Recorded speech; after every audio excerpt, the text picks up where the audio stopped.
আজকে যে ঘটনাগুলো তুমি শেয়ার করতে চলেছো সেই ঘটনাগুলো প্রত্যেকটাই তোমার পরিবারের ঘটনা। তো একদম শুরু থেকে বলো। আমরা শুনি না কিছু মানুষ তাদের সঙ্গে পরলোক বা অন্য কোনো ডাইমেনশন যাই বলো না কেন, তাদের একটা অদ্ভুত যোগাযোগ থাকে। তারা যেখানেই যায় তাদের কিছু না কিছু অদ্ভুত অভিজ্ঞতা হয়। আমার মেজো পিসির তখন নতুন সংসার, তো বাবা সেই বাড়িতে বোনের সঙ্গে দেখা করতে গেছেন। তো সেখানে যখন উনি ঢুকতে গেছেন, হঠাৎ করে উনি বুঝতে পেরেছেন মানে ভেতরে একজন মহিলা। বাবা দেখলেন যে দুটো হাত এবং একটা অত্যন্ত বিরক্ত মুখ। সে এসে হাত দুটো দিয়ে দরজাটা ধরাম করে বন্ধ করে দিল। তারপরে বাবা তো ওপরে গেছেন, ওপরে গিয়ে আমার পিসিকে বলেছেন। দেখা গেল আমার পিসি এবং পিসমশাই দুজনের মুখের দিকে তাকাচ্ছেন। তখন বাবা বলছে, কি হলো দাদা, তুমিও দেখেছো?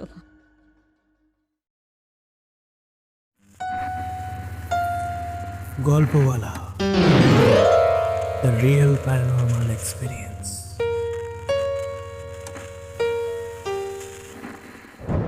Hello everyone, welcome to Golpowala. আর গল্পওয়ালার আজকের হরর পডকাস্টে আমাদের সাথে রয়েছেন সত্যি ভূতের গল্প থেকে মধুমিতা সেনগুপ্ত। মধুমিতা আন্টি এর আগেও গল্পওয়ালাতে এসে মারাত্মক কিছু এক্সপিরিয়েন্স আমাদের সাথে শেয়ার করেছিলেন। তবে আজকের পডকাস্টে একটা নয়, থাকছে অনেকগুলো ঘটনার সংমিশ্রণ। আজকের পডকাস্ট আপনারা এই মুহূর্তে কোথা থেকে লাইভ দেখছেন কমেন্ট করে জানান, তার সাথে লাইক বাটনটাও প্রেস করুন। আর আপনারাও যদি চান আপনাদের জীবনে ঘটে যাওয়া কোনো সত্যি ভৌতিক ঘটনা বা রিয়েল লাইফ প্যারানর্মাল ইনসিডেন্ট আপনারা আমার সাথে এবং গল্পওয়ালা পরিবারের সাথে শেয়ার করবেন, তাহলে অবশ্যই গল্পওয়ালার অফিসিয়াল ইমেল আইডি storyteller@gmail.com অথবা আমার ইনস্টাগ্রাম আইডি storyteller_অরিত্রকে ফলো করে ইনবক্সে ঘটনা লিখে পাঠাতে পারেন। এখন ঘড়িতে রাত্রি 9টা আর আমি অরিত্র থাকছি আপনাদের সাথে আরও একটা মারাত্মক হরর পডকাস্ট নিয়ে।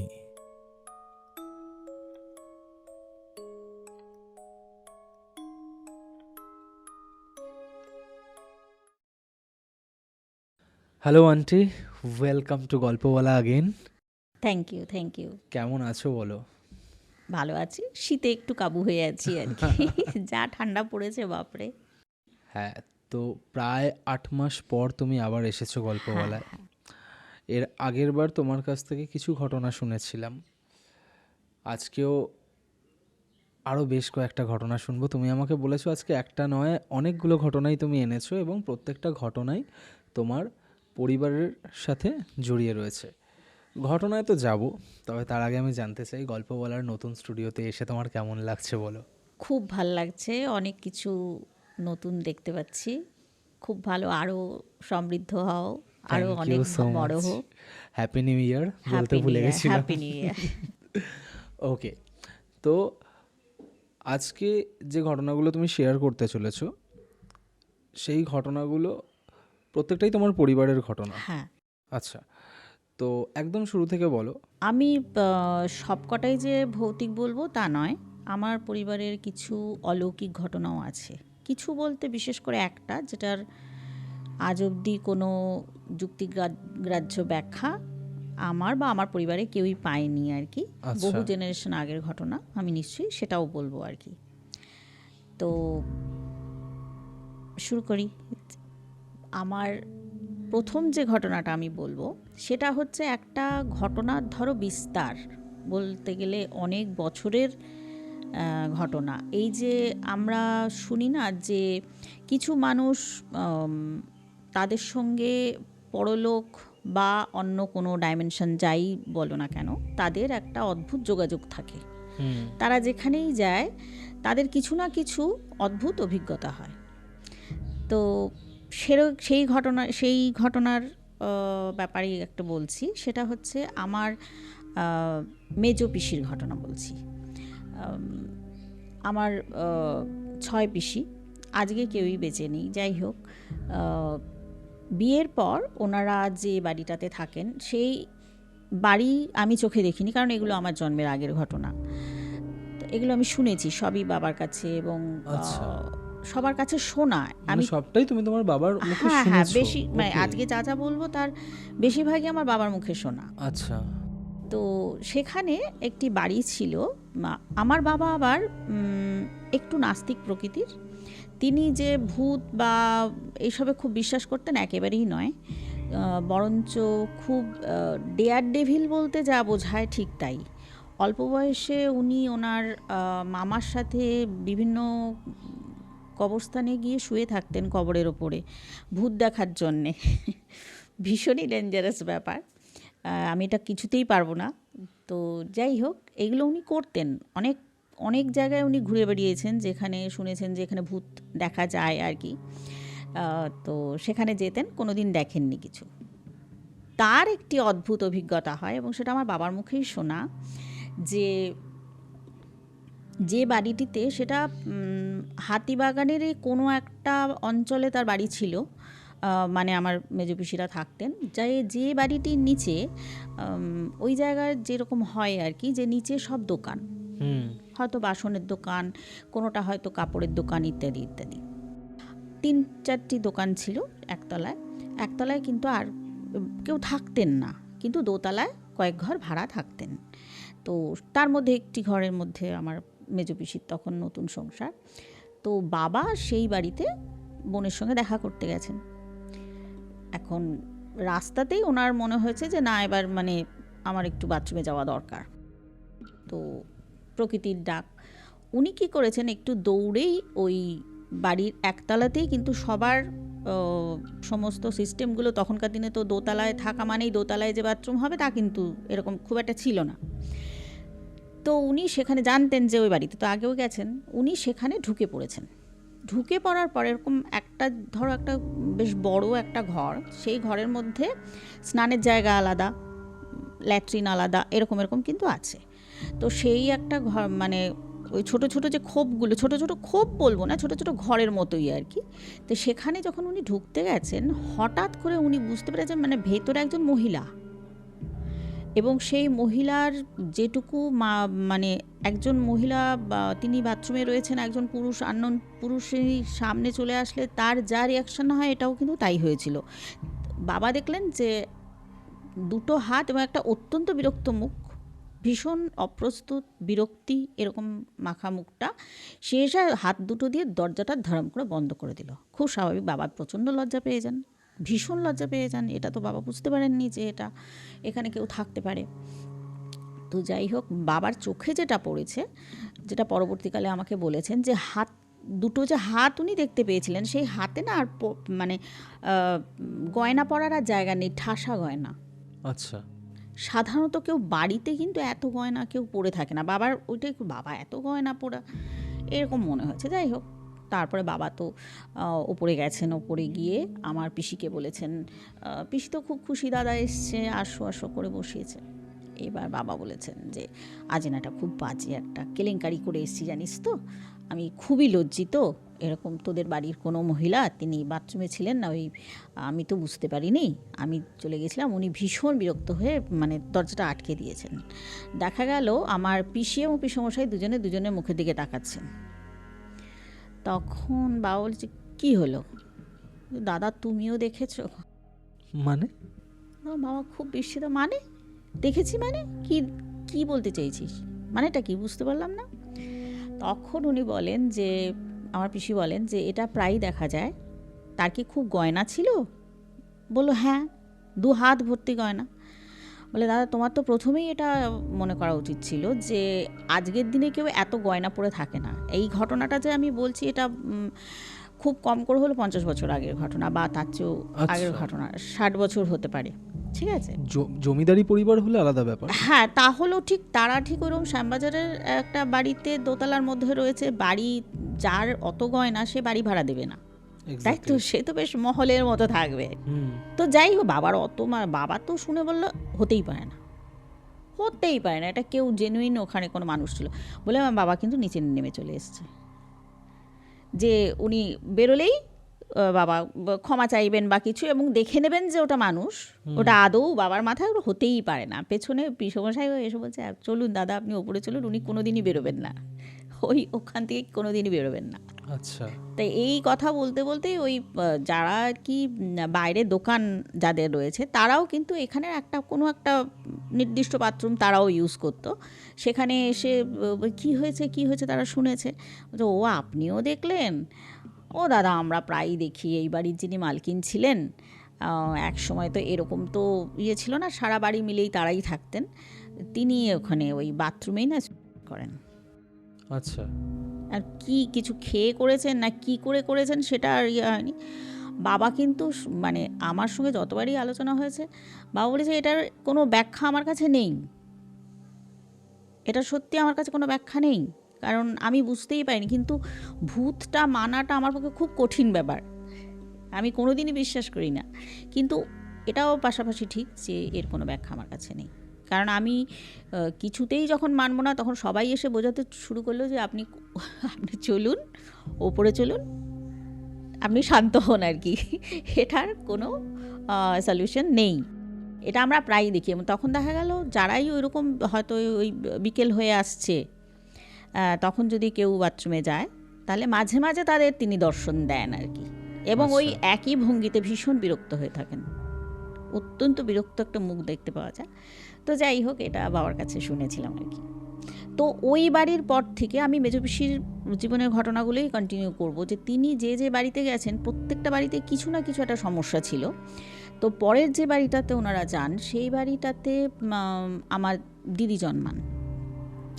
তো দিদি যখন খুব ছোট, একেবারেই ছোট, কোলে শোয়া আর কি, তখন আমার পিসি যখন ঘুমোতেন তখন তার একটা অদ্ভুত স্বপ্ন আসতো আর কি।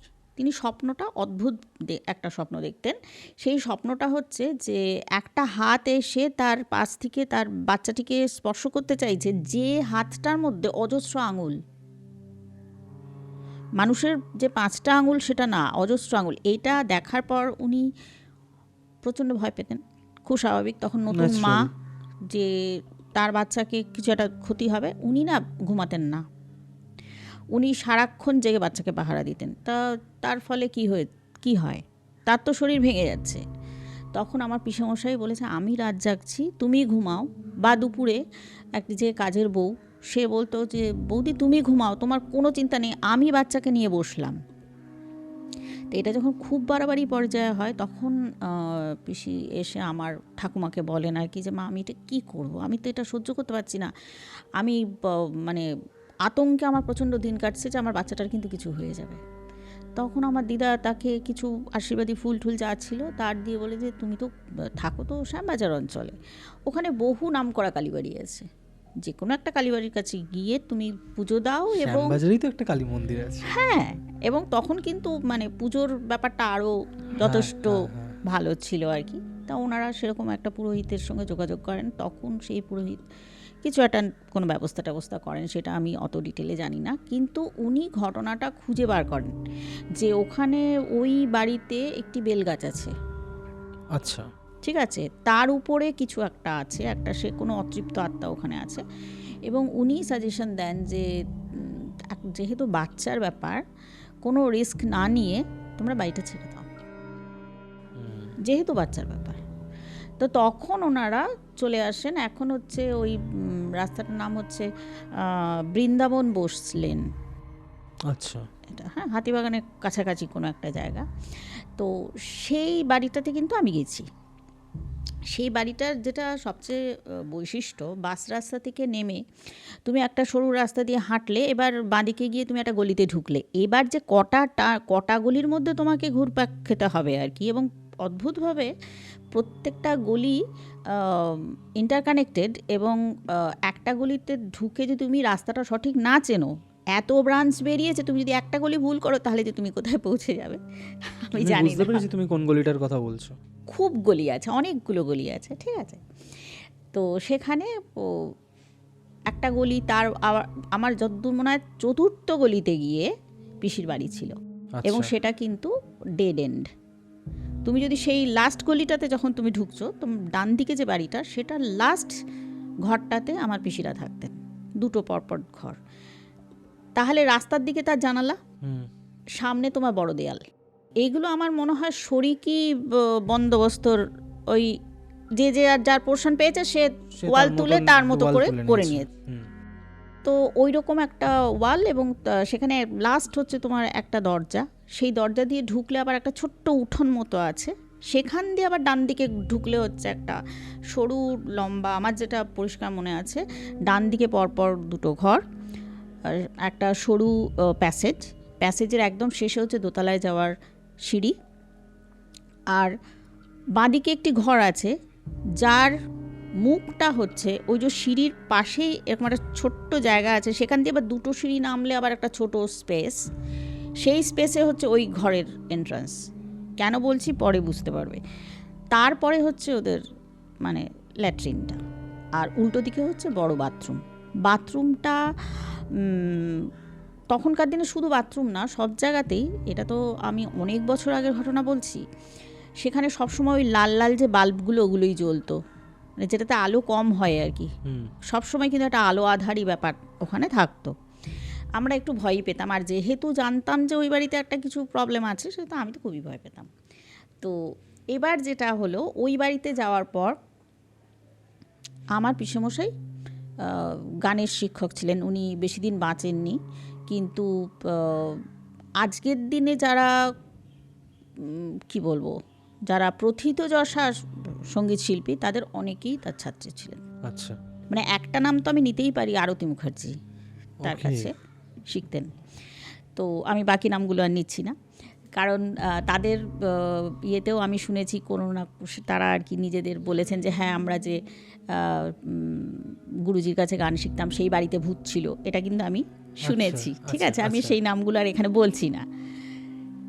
তো ওই বাড়িতে আমার পিসি যখন থাকতে শুরু করেন, একদিন সন্ধ্যেবেলা উনি স্কুল টিচার ছিলেন, তারপর স্কুলের পর আমাদের বাড়ি এসছেন, আমাদের বাড়ি হচ্ছে নাগের বাজার, সেখানে এসছেন, দেখা টাকা করে ওনার না সন্ধে হয়ে গেছে।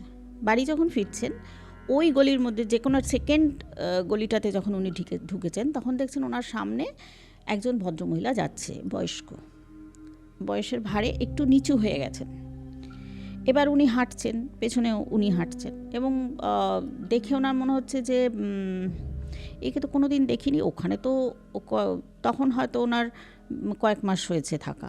তো যাই হোক, এবার ভদ্রমহিলা আবার টার্ন নিচ্ছেন, উনিও টার্ন নিচ্ছেন, লাস্ট টার্নে এসে যখন আমার পিসি ঢুকলেন, সামনে তো ভদ্রমহিলা হাঁটছিলেন, এই টার্ন নিল, পিসিও টার্ন নিলেন, ভদ্রমহিলা নেই, মানে মোড়টা জাস্ট ঘোরার পরেই উবে গেল। ওকে।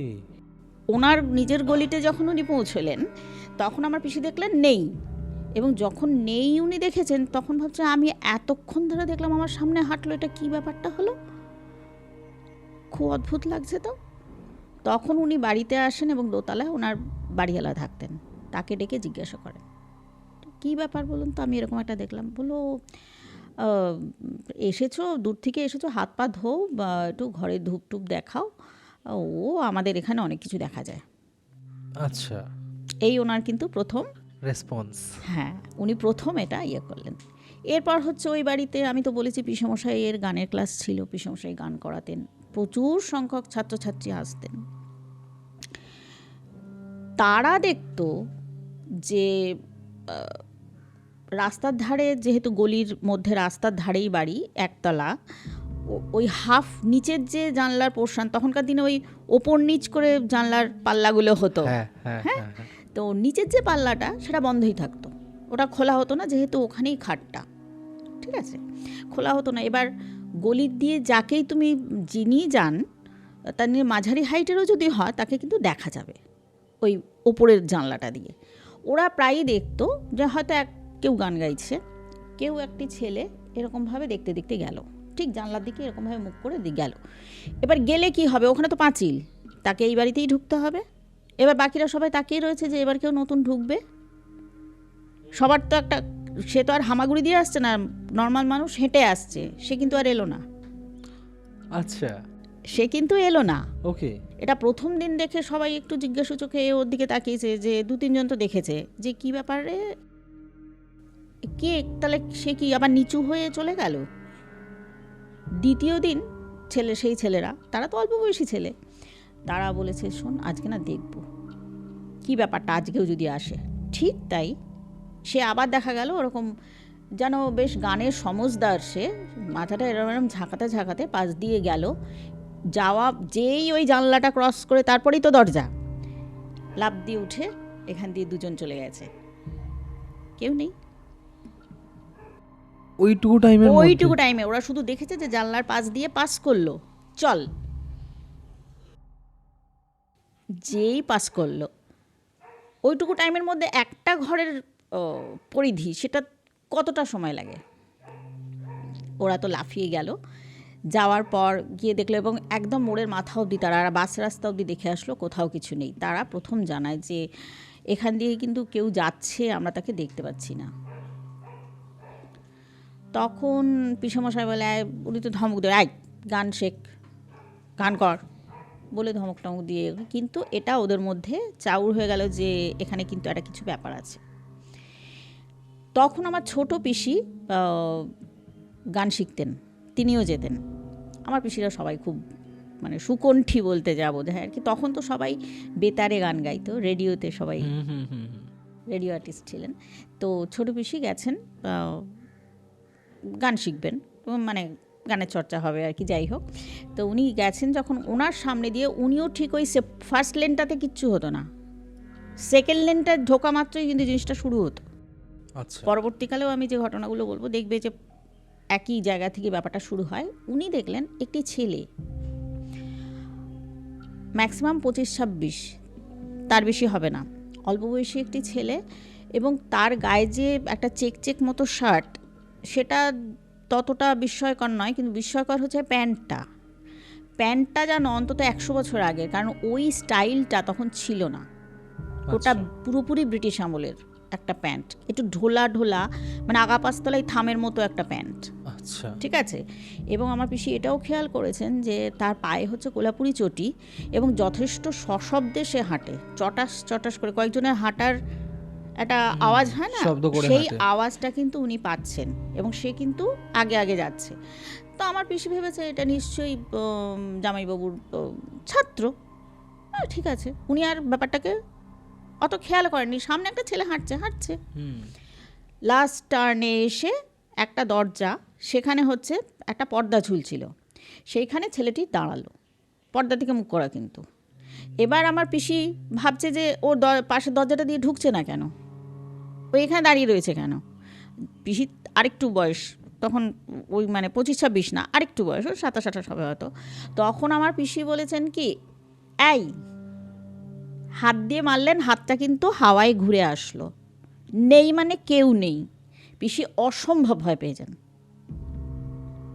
আমার সামনে একটি লোক দাঁড়িয়ে রয়েছে এবং তাকে আমি মারলাম, আমার হাতটা গিয়ে ওই হাওয়ায় ঘুরে আসলো বা একটু পর্দায় টাচ হয়ে গেল,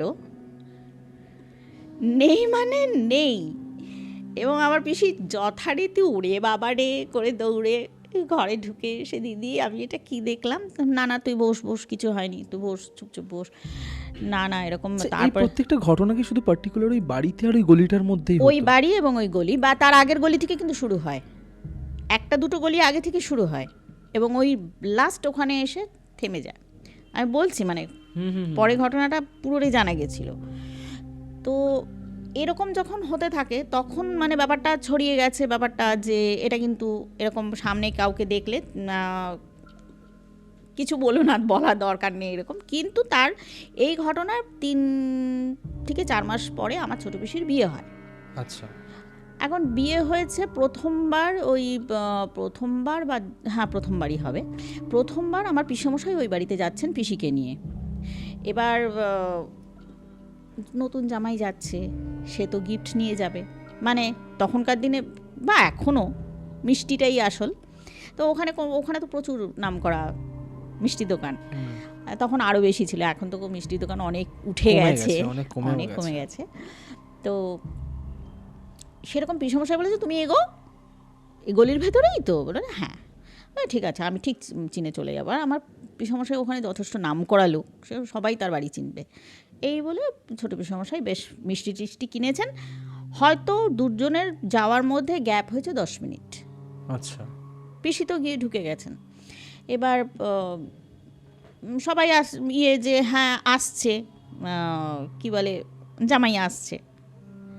এবার পিসেমশাই ঢুকেছেন, দ্বিতীয় গলিতে ঢুকেছেন। দ্বিতীয় গলিতে সেই সামনে একটি ছেলে হাঁটছে। পিসেমশাইয়েরও চোখ পড়েছে যে ও মা, এই জামা কাপড়টা কীরকম। কিন্তু সেদিনকে তার চটাস চটাস অতটা আওয়াজ হচ্ছে না, উনি কিন্তু চটিটার দিকে অতটা খেয়াল করেননি। উনি যেটা বলেছেন, আচ্ছা না এটা কি সুশীল বন্দ্যোপাধ্যায়ের বাড়ির গলি? কথাটা যখন বলেছে, সে তো সামনে হাঁটছিল, সে না একটু পুরো ঘোরেনি, পুরো মুখটা উনি দেখতে পাননি। এরকম করে হেসে তার মুখে একটা হাসি, ছেলেটির মুখে একটি হাসি। তো পিসেমশাই বলছে, ও মা, ও কি আমার সঙ্গে ফাজলামি মারছে? হয়তো ওনার ছাত্র, সে উনিও কিন্তু ছাত্রই ভেবেছেন। এবং তারপর ভাবছে যে প্যান্টটা নিশ্চয়ই ঠাকুরদার। উনি আবার এটাও ভেবেছেন যে নিশ্চয়ই ঠাকুরদার প্যান্ট ছিল, ওটা পরে এসছে। ওই লাস্ট টার্নটা যখন এসছে, উনি কিন্তু জানেন এটা যে ওটাই ডেড এন্ড, ওর পরে আর যাওয়ার জায়গা নেই। এটা কিন্তু উনি পিসির মুখে শুনেছেন। ওই লাস্ট টার্নটা যখন নিয়েছেন, তখন কিন্তু তার সামনে কেউ নেই। আচ্ছা। এবার পিসেমশাই অসম্ভব সাহসী মানুষ, উনি হয়েছেন ধারে পাশে কোথায় ঢুকে গেছে আমি খেয়াল করিনি, আমি হয়তো অন্যমনস্ক ছিলাম। তো উনি আর কাউকে কিছু বলেন, উনি কিচ্ছু না। ওই বাড়িতে খাওয়া দাওয়া হয়েছিল যে ওনারা তখন বিরাটিতে থাকতেন। ওকে। আমার পিসেমশাই একই স্কুলের টিচার ছিলেন। তো রাত্রেবেলা হয়ে গেছে 11টা, 11:30 বাড়িতে ফিরে চেঞ্জ করে তখন ওনার মনে পড়েছে ঘটনাটা। বলে, জানো একটা অদ্ভুত ঘটনা আজকে না, সামনে দিয়ে একটা ছেলে হাঁটছিল, তাকে আমি যতবারই মণিদার কথা বলে জিজ্ঞাসা করছিলাম যে ওনার বাড়িটা কোথায়, ও ছেলেটা না অদ্ভুত এরকম তাকিয়ে দেখছিল। তখন আমার পিসি বলছে, গায়ে কী ছিল? চেক শার্ট আর পায়ে ঢোলা অদ্ভুত ধরনের প্যান্ট।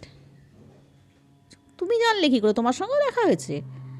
ওরে বাবারে, তুই তো ভূত দেখেছো। এই ঘটনা।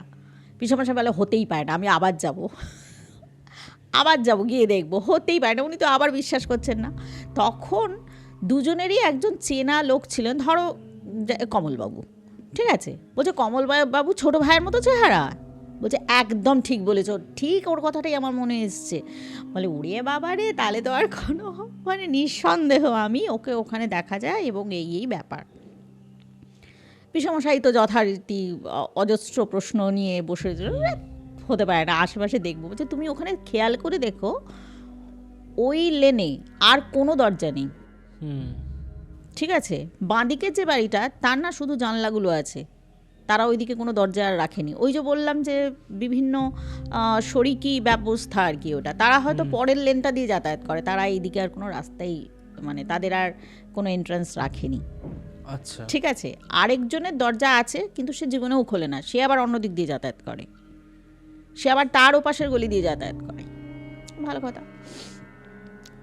এরপর আমার পিসি তো ওই ওপরের যারা থাকতেন আর কি, তাদের সঙ্গে কথা বলেন যে কি ব্যাপার বলুন তো, একটি ছেলেকে সবাই দেখছে চটাস করে চটি পড়ে যাচ্ছে। ও আরেকজন ছাত্র, সে অনেক বাইরে থেকে আসতো, অনেক দূর থেকে আসতো, সে দুদিন দেখলো কমলা জামা পরা একটা ছেলেকে।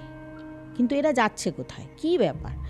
বলছে, আসলে কি জানো তো, আমরা অনেক দিন ধরে ভাবছি এই বাড়িটা, মানে আমরা অন্যদিকে বাড়ি টাড়ি করছি, আমরাও এখানে বেশি দিন থাকবো না, কারণ এখানে কিন্তু এটা দেখা যায়। এবং এই বাড়িতে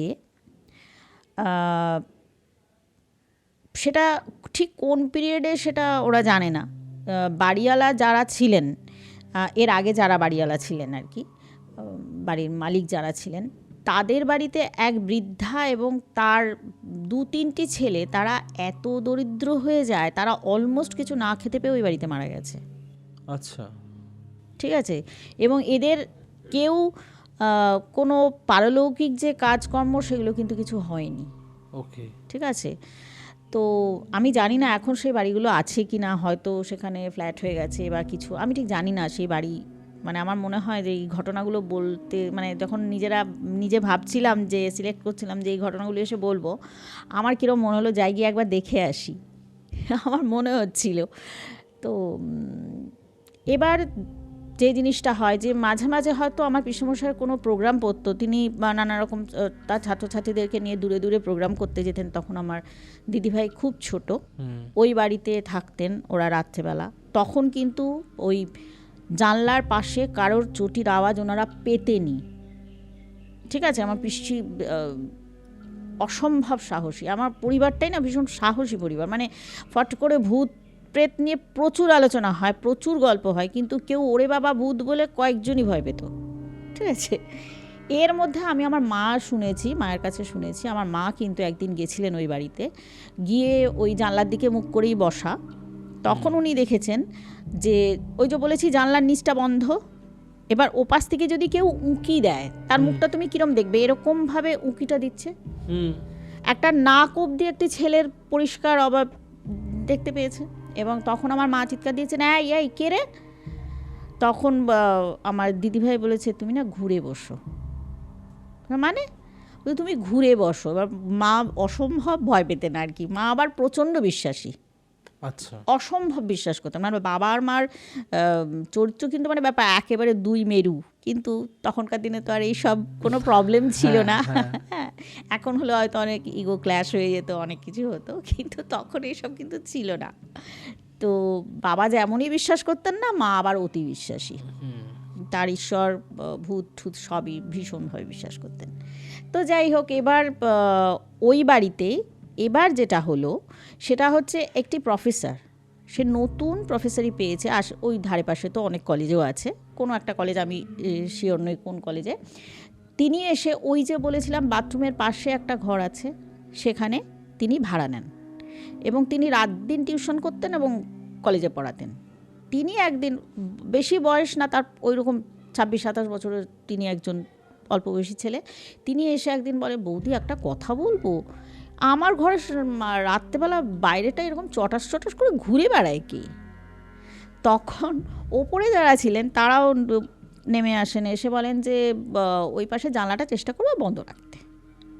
এখন সব সময় সেটা কিন্তু সম্ভব হয় না, হয়তো খুব গরম, লোডশেডিং, তখন তো প্রচণ্ড লোডশেডিং হতো। একদিন উনি জানলা খুলে দেখেছেন একটি বৃদ্ধা, তিনি হেঁটে বেড়াচ্ছেন ওই ছোট্ট প্যাসেজটার মধ্যে, উনি হেঁটে বেড়াচ্ছেন। যাই হোক, ওই ভদ্রলোক কিন্তু কারোর সঙ্গে আর কিছু আলোচনা করেননি বা কিছু, তিনি কিন্তু মাসখানেকও থাকেননি, বাড়ি ছেড়ে চলে যান। এর অনেক বছর বাদে, মানে কয়েক বছর বাদে, ওই বাড়িতে আমার পিসেমশায়ের খুব অকাল মৃত্যু হয় আর কি, তিনি অসুখে ভুগে মারা যান। তারপরে তারপরে ক বছর আমার ঠিক খেয়াল নেই, তারপর আমার দিদিভাইয়ের বিয়ে হয়ে যায়। দিদিভাই তার বাড়ি হচ্ছে বেহালা, কিন্তু পিসি ওই বাড়ি থেকে কোথাও যাননি, কারণ উনি চাকরি করতেন, আমার পিসি স্কুল মিস্ট্রেস, ঠিক আছে? এবার চাকরি টাকরি করেন, ওইখানে থাকেন। এবার একতলাতে উনি একা থাকেন, আর দোতলায় হচ্ছে ওই যারা বাড়িওয়ালা ধরো কি যাই হোক তারা থাকে। এবার তার সেই বাড়ির সবচেয়ে যে ছোট ছেলে, আমি সেই ভদ্রলোককে দেখেছি, অলোক কাকা, রোগা করে লম্বা মতো, খুব মানে কি বলবো, কিছু মানুষ খুব দোহারা চেহারা হয় না, আর খুব লম্বা, এটা আমার মনে আছে। তো সেই অলোক কাকা শুধু থেকে গেলেন, আর বাকিরা কিন্তু ওই যে বললাম যে বাড়ি করছে বা বাড়ি ভাড়া নেবে, তারা কিন্তু চলে যায় ওই বাড়ি থেকে। তো অলোক কাকা ওখানে থাকতেন, এবং অলোক কাকার সঙ্গে এই পরিবারটি, মানে আমার পিসির পরিবারের অসম্ভবভাবে, এক বাড়িতে বহু বছর থাকলে যা হয় সে তো পরিবারের সদস্যের মতোই হয়ে যায়। অলোক কাকার হলো ক্যান্সার। আচ্ছা, ক্যান্সার হলো, এবং তখন পিসি বললেন যে তুমি আর ওপরে থেকো না, তাহলে তো আমার ওপরে গিয়ে বারবার উঠে গিয়ে, আমারও বয়স হয়েছে, উঠে গিয়ে দেখাশোনা অসুবিধা হবে, তুমি আমার পাশের ঘরটাতে এসে থেকো। এবং তার যে শেষ অবস্থার সমস্ত কিন্তু আমার পিসি করেছেন, সমস্ত। আমার যদি ছোট ভাই থাকতো তাহলে তাকে কি আমি ফেলে দিতাম? ওকেও আমি ফেলতে পারবো না। তো তার বাড়ির লোকরা খুব একটা আসেননি, যাই হোক সেটা তাদের ব্যাপার। এবার তাকে, এটাও আমি অনেক বছর আগের ঘটনা বলছি, এখনই ক্যান্সার যে শেষ স্টেজে ধরা পড়লে তো কিছুই করার থাকে না। যাই হোক, তার কোন স্টেজে ধরা পড়েছিল আমি ঠিক জানি না, তিনি কিন্তু মারা গেলেন। এরপর থেকে নতুন ঘটনা শুরু হলো। নতুন ঘটনা কীরকম? পিসি একদিন, তাহলে পুরো বাড়িটার মধ্যে উনি একা, একদিন ওই দরজাটা খুলে ঢুকছেন, ওই প্যাসেজটাতে ঢুকবেন, উনি দেখলেন অলোক কাকা ওই সিঁড়ি বেয়ে উপরে উঠে যাচ্ছেন। এটা উনি দেখলেন, কাউকে কিছু বলেননি, ওই বাড়িতেই আছেন। এবার ওই একদিন সন্ধেবেলা উনি হয়তো স্নানে গেছিলেন বা গাটা ধুয়ে উনি ফিরছেন, তখন ওই যে পাশের যে ঘরটাতে অলোক কাকা থাকতেন সেই ঘরে পাশ দিয়ে যখন উনি আসছেন, তখন পরিষ্কার উনি শুনেছেন অলোক কাকা ভেতর থেকে বলছেন, বৌদি দরজাটা একটু খুলে দিন না, ওই বন্ধ ঘরের ভেতর থেকে। এবং আমার পিসি সত্যিই সাহসী, অসীম সাহসী বলতে হবে। তিনি ওখানে দাঁড়িয়ে বলে, অলোক তুমি যে লোকে আছো সেখানে খুব শান্তিতে থাকো, আমরা এখন সম্পূর্ণ আলাদা লোকের বাসিন্দা, তুমি ওখানে চরম শান্তিতে, পরম শান্তিতে তুমি ওখানে থাকো, ঈশ্বরের কাছে আমার এটাই প্রার্থনা। এই ঘটনাও কিন্তু উনি আমার দিদিকে জানাননি, এর বোধহয় মাস 1.5-2 বাদে। এর মধ্যে কিন্তু কোনো প্রবলেম আর হয়নি। উনি বাথরুমে গেছেন এবং ওই বাথরুমের জায়গাটা কিন্তু একটু সরু, মানে ছোট আর কি, বেশি বড় না। তার একদম মুখোমুখি হচ্ছে 2টো সিঁড়ি দিয়ে উঠে ওখানে ল্যাট্রিনটা। আচ্ছা। এবার পিসি যখন দরজা খুলে বাইরে বেরিয়েছেন, উনি দেখছেন ওই যে ঠিক ল্যাট্রিনটার থেকে দরজাটা খুলে গেল এবং অটোমেটিক, হ্যাঁ খুলে গেল। আচ্ছা। তা ওই আওয়াজে কিন্তু উনি তাকিয়েছেন, না হলে ওনার তাকানো দরকার ছিল না, উনি হয়তো ঘরে চলে আসতেন। ওখানে দেখছেন অলোক কাকা দাঁড়ানো, তাহলে ওনার সঙ্গে কি হচ্ছে, কোনাকুনি হচ্ছে এবং উনি যথেষ্ট উঁচুতে, 2টো সিঁড়ি দিয়ে ওঠাতো, ওখান থেকে অলোক কাকা ওনাকে এরমভাবে দেখছেন। এইটা যখন উনি দেখেছেন সেদিনকে কিন্তু উনি ভীষণ ভয় পেয়েছেন। উনি তখন ওই দৌড়ে নিজের ঘরে চলে এসেছেন এবং ঘরে, তখনকার দিনে তো ওরকমভাবে মানে ফোন করতে গেলে দোকানে গিয়ে ফোন করতে হতো আর কি, এরকম এসটিডি বুথ থেকে। হ্যাঁ, তখন আমার পিসি বেরিয়ে আসেন এবং মানে বাড়ি থেকেই বেরিয়ে যান, বেরিয়ে গিয়ে মেয়েকে ফোন করেন যে আমি না এরকম ভয় পেয়েছি, আমি আজকে এরকম দেখলাম, আমার মনে হয় এরপর আমার এই বাড়িতে থাকাটা উচিত হবে না, আমি নিতে পারবো না, ও যদি আরও ক্লোজ দাঁড়াতো আমার কিন্তু শরীরে ক্ষতি হয়ে যেত। তখন 7:30 মতো বাজে, আমার দিদি 1 সেকেন্ডও দেরি করেননি, উনি কিন্তু রওনা দিয়ে দিয়েছে। তোমার পিসি? আমার দিদি, আচ্ছা, যে আমি মাকে নিয়ে আসতে যাচ্ছি। আচ্ছা আচ্ছা। তো প্রথমে অত রাত্রে উনি বেরিয়ে আসছেন দেখে আমার জামাইবাবু বলেন, কাল সকালে গিয়ে নিয়ে চলে আসবো, আমি কোনো ব্যাপার না, সব কিছু নিয়ে চলে আসবো। আমার দিদি বলেন, না অসম্ভব, আমার মা জীবনে ভয় পায় না, কোনোদিন মাকে আমি ভয় পেতে দেখিনি। মা প্রথমবার বলেছেন যে আমার কিন্তু ভালো লাগলো না, আমার একদম ভালো লাগছে না শরীরটা, আমি 1 সেকেন্ডও দেরি করবো না। সেই রাত্রেই দিদি চলে আসেন, সেখানে থাকেন, পরের দিন সকালবেলা উঠেই একদম সব কিছু নিয়ে মাকে নিয়ে বেরিয়ে যান।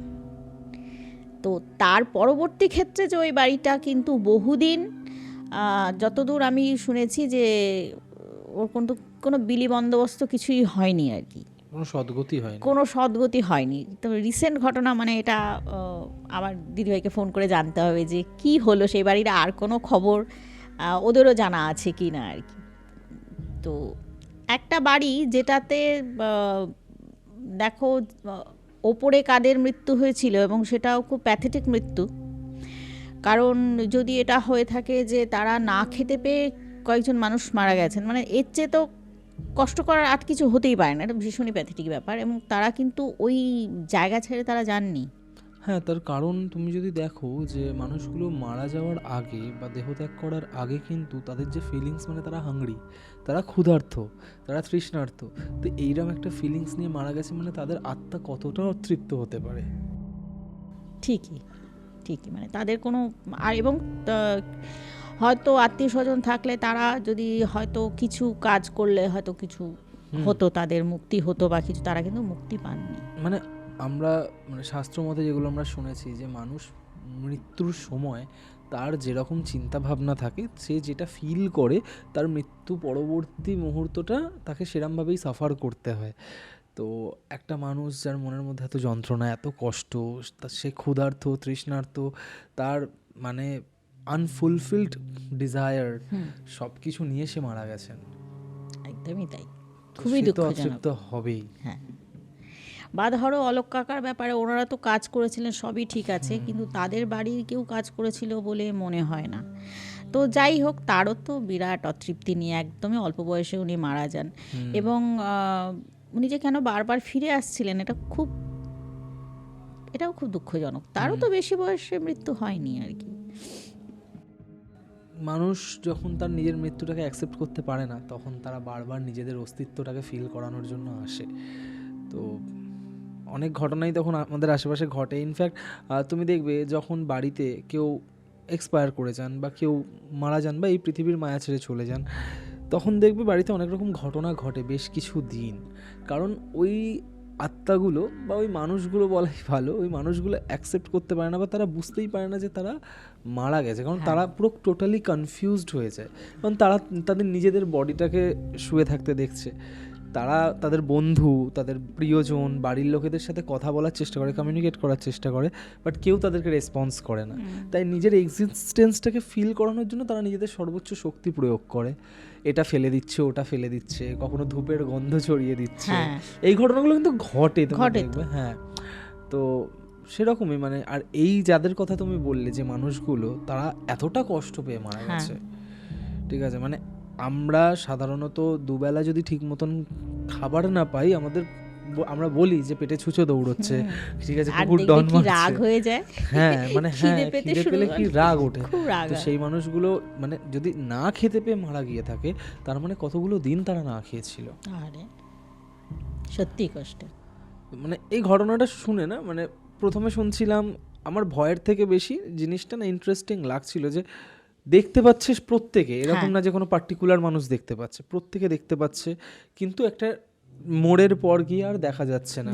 ইনফ্যাক্ট তোমাদের যখন মানে তোমার পিসমশাইয়ের যখন গানের ক্লাস চলতো, তখন কেউ একটা অবজার্ভ করতো, বাট তাকে ধরার চেষ্টা করা হতো, বাট কেউ ধরতে পারতো না।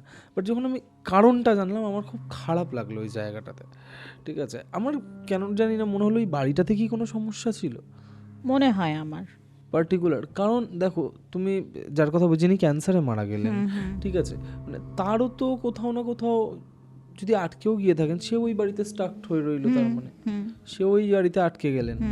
তো এটা তো মানে খুবই সমস্যাজনক। আর যেখানে এত নেগেটিভ এনার্জি একসাথে, অতৃপ্ত একটা এনার্জি যদি থেকে যায়, তাহলে সেই জায়গায় দাঁড়িয়ে তো মানে বাড়ি তো পুরোপুরি হন্টেডে পরিণত হবে। একদমই। তারপরে দেখো, আমার যেটা মনে হয়, ওই যে একটি ছেলেকেই দেখা যেত সে গান, আমার মনে হয় সে হয়তো যখন জীবিত অবস্থায় ছিল সে গান বাজনা ভালোবাসতো, সমজদার ছিল আর কি। সে ওই গানের আকর্ষণেই বোধহয় ওখানে আসতো। কারণ গান বাজনা যখন হতো তখনই কিন্তু তাকে বেশি দেখা যেত। সে এসে ওই জানলার পাশে হাঁটতো, এবং অনেকেই দেখেছে, ওই যে বললাম মাথাটা এরকম দেখা যেত, সে শুনছে। আমার এটা মনে হয় যে হয়তো সে গান বাজনা খুব পছন্দ করতো আর কি, হতেই পারে। হ্যাঁ, পরবর্তী ঘটনাটা হ্যাঁ পরবর্তী ঘটনা বলতে তোমাকে ছোট্ট করে আগে একটা, আমি এটা ঠিক আমার পরিবারের নয়, কিন্তু আমি এই প্রসঙ্গে বলে দিই যে যখন আমার বাবা একদিন আমাদের বাড়িতে বসে এই ঘটনাটা বলছেন আর কি, তখন আমাদের বাড়িতে ভাড়া থাকতেন এক দাদা, তিনি তার একটা এক্সপিরিয়েন্স বলছে। আপনি ওই যেটা নর্থ ক্যালকাটার যেগুলো পুরনো অনেক বাড়ি আছে, যেটা হয়তো ব্রিটিশ আমলে তৈরি, এবং তারা খুব সেখানে লোকেদের বন্দি করে রাখতো, অন্যায় অবিচার করতো তাদের উপর আর কি, অত্যাচার করতো, সেরকম একটা বাড়ির একটা এক্সপিরিয়েন্স আবার ওই দাদাটির হয়। সে ওই ঘটনাটা বলে, আমি একটু এটাও খুব আমার কাছে অদ্ভুত লেগেছে। বাবার কাছে ওই ঘটনাটা উনি শুনেছেন, যে একজন এসে হাত দিয়ে যে ওই যে দরজাটা বন্ধ করে দেওয়া, ওই ঘটনাটা আর কি বাবা বলছিলেন। তো তখন ওই দাদা বলেন যে কাকু, আমারও কিন্তু এরকম একটা ব্যাপার আছে, প্রায় এরকম একটা ঘটনা আছে ওই রকমই একটা বাড়িতে। সেটা হচ্ছে মানে হাতিবাগানের কাছাকাছি কোনো একটা অঞ্চল, সেই বাড়িতে, মানে এটাও নর্থ কলকাতারই ঘটনা। হ্যাঁ, নর্থ কলকাতারই ঘটনা।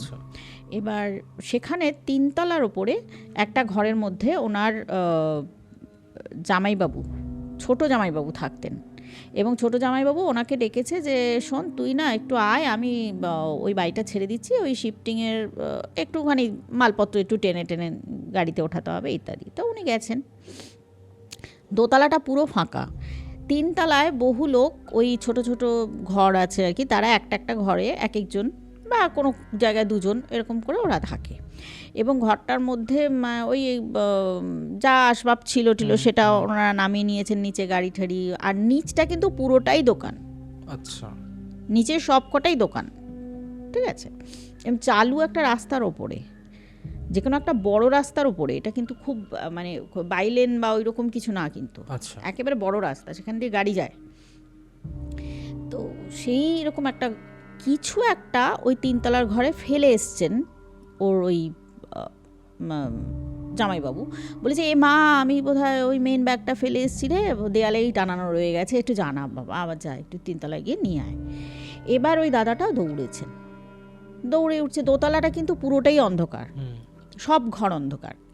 হয়তো যারা অফিসে চাকরি করেন তারা হয়তো ওখানে থাকেন, তারা সব দরজা জানলা বন্ধ করে দিয়ে গেছেন, পুরো সব দরজা টরজা আটকানো।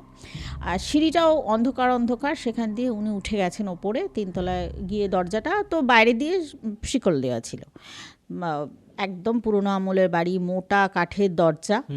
আর দরজাটার, ঘরটার বৈশিষ্ট্য হচ্ছে খুব বেশি বড় ঘর নয়, ওই একজন মানুষ ভালো মতো থাকতে পারবে আর কি, সেরকম। আর উল্টো দিকেই হচ্ছে বড় জানালা, সেই দিকেও কিন্তু আরেকটা রাস্তা, আচ্ছা, ঠিক আছে। কিন্তু সেটা অত বড় রাস্তা নয়, গাড়ি চলার রাস্তা নয়। এবার উনি কি করেছেন, ঘরের মধ্যে তো ভালো করে দেখতে পাচ্ছেন না বলে ওই জানলাটাও খুলে দিয়েছেন, জানলাটাও উনি বন্ধ করে গিয়েছিলেন। জানলাটা যখন উনি বন্ধ করলেন, দেখা গেল দরজাটা পেছনে দড়াম করে বন্ধ হয়ে গেল। উনি ভেবেছেন এয়ার প্রেশার চলছে, হতেই পারে। তো এবার উনি তো ওই ব্যাগটা দেখতে পেয়ে গেছেন, ব্যাগটা দেয়াল থেকে নামিয়ে কাঁধে নিয়েছেন। কাঁধে নিয়ে এবার দরজাটা খুলেছেন। দরজাটা খুলে এবার দরজাটা যেই মুহূর্তে খুললেন, জানলাটা ধরাম করে বন্ধ হয়ে গেল। আচ্ছা, এবার ওনার একটু ডাউট হয়েছে, জানলাটা বন্ধ, এবার উনি দরজাটা বন্ধ করে বেরিয়ে যেতে পারতেন। তো ওনার না একটা অদ্ভুত লেগেছে, এটা ব্যাপারটা কি হলো, একটা বন্ধ করলে একটা বন্ধ হয়ে যাচ্ছে, একটা খুললে একটা বন্ধ হয়ে যাচ্ছে, এরকম কিছু ব্যাপার। উনি আবার গিয়ে জানলাটা ধাক্কা দিয়ে খুলেছেন, দড়াম করে পেছনে দরজাটা বন্ধ হয়ে গেল। দরজাটা এসে খুলছেন, জানলাটা বন্ধ হয়ে গেল। এরকম যখন 2-3 বার হয়েছে, তখন উনি বুড়িয়ে বাবারে করে বাইরে বেরিয়ে এসে ইয়েটা খুলে, এইবার যে উনি দৌড়ে নামছেন, বলছে আমি কিছুতেই একা নই, আচ্ছা, আমি একা নই, আমার পেছনে কেউ আছে। কিন্তু আমি পেছনে ঘুরলে, আমি দিনের বেলা আমি মারা যাব। একটা অসম্ভব ভয় লেগেছে ওনার। তখন উনি দৌড়ে দুধদার করে দৌড়ে নিচে এসছে, তখন নিচে এসে হাঁপাচ্ছে, কি হয়েছে। তখন ওই দোকানের থেকে একজন লোক বেরিয়ে, তুমি একাও পড়ে গেছিলে, তুমি তো এই বাড়ির বাসিন্দা নও, কে এটা? তখন বলছে, আমার এরকম শ্যালক আর কি, ওকে একা পাঠিয়েছেন কেন, বাচ্চা ছেলে। এই বাড়ির অনেক ঘটনা রয়েছে। এই বাড়িতে ওই ছোট ছোট যে ঘরগুলো, ওখানে এনে সব রাজবন্দীদের রাখতো ওরা। এক একটা সময় তো এরকম হতো যে জেলে আর জায়গা নেই, সবাই বিপ্লবী, তো কতজনকে ধরবি, ধর। এক একটা বড় হয়তো জনতা, তাদেরকে ছত্রভঙ্গ করার জন্য সব লোককেই হয়তো তুলে নিল। এবার সবাইকে রাখবে কোথায়? এবার বহু বিপ্লবীকে এইখানে এনে রাখতো এবং তাদের বেধড়ক মারত। তার মধ্যে কয়েকজন মার খেয়ে মরে গেছে হয়তো, অল্প বয়সী ছেলেরা। বহু বিপ্লবীকে এখানে প্রচুর অত্যাচার করা হয়েছিল। তো আমরা কখনো একা উপরে যাইও না, একা উপর থেকে নামিও না। তাও বলছে, কি হয়েছিল, দরজা জানলা বন্ধ হয়ে যাচ্ছিল? বলে হ্যাঁ। সব ঘরে হয়, সব ঘরে হয় এখানে।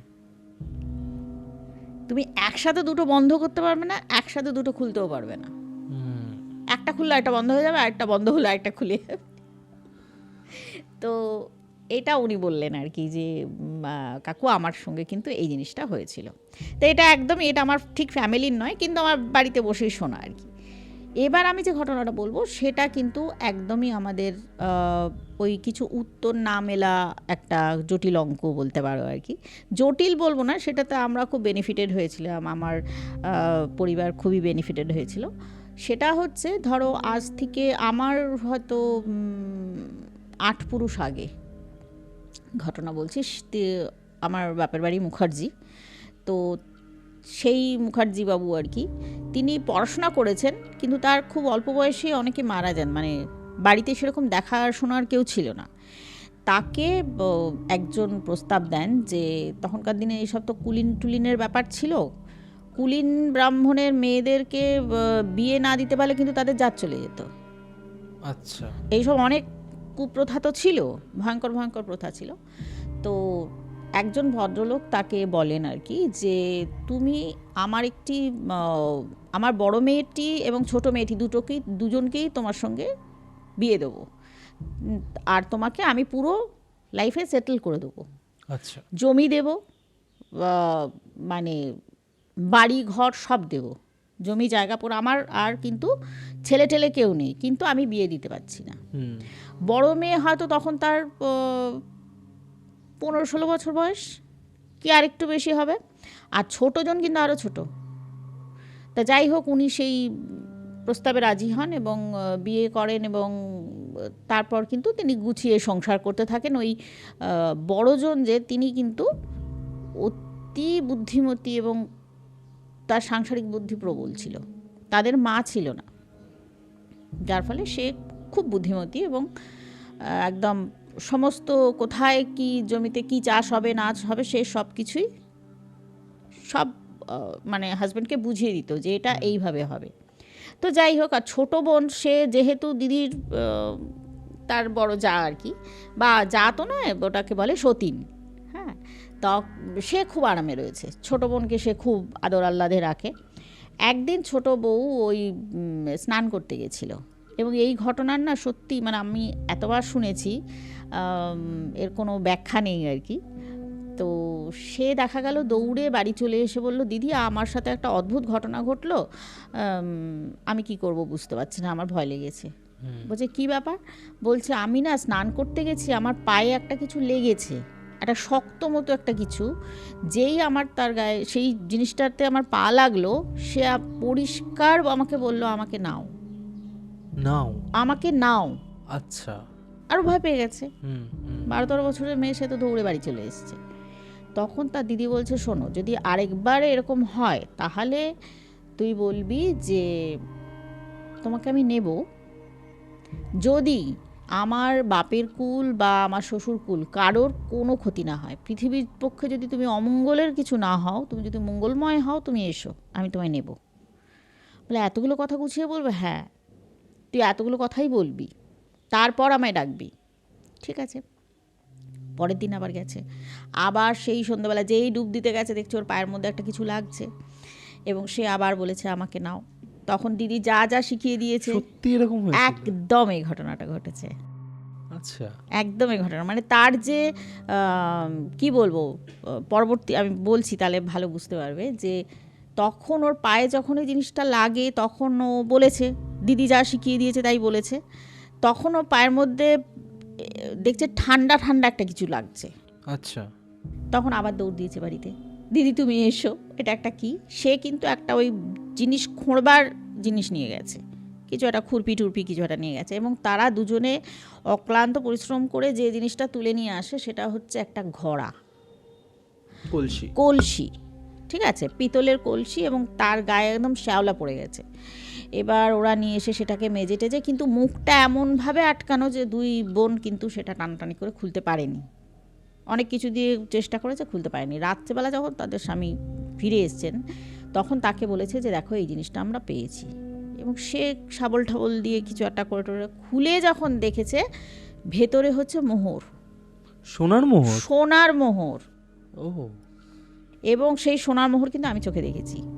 দেখেছো তুমি? আমি চোখে দেখেছি, সেটা আমার বাপের বাড়িতে আছে, অবশ্যই ভল্টে আছে, বাড়িতে নেই, কিন্তু আমি সেটা দেখেছি।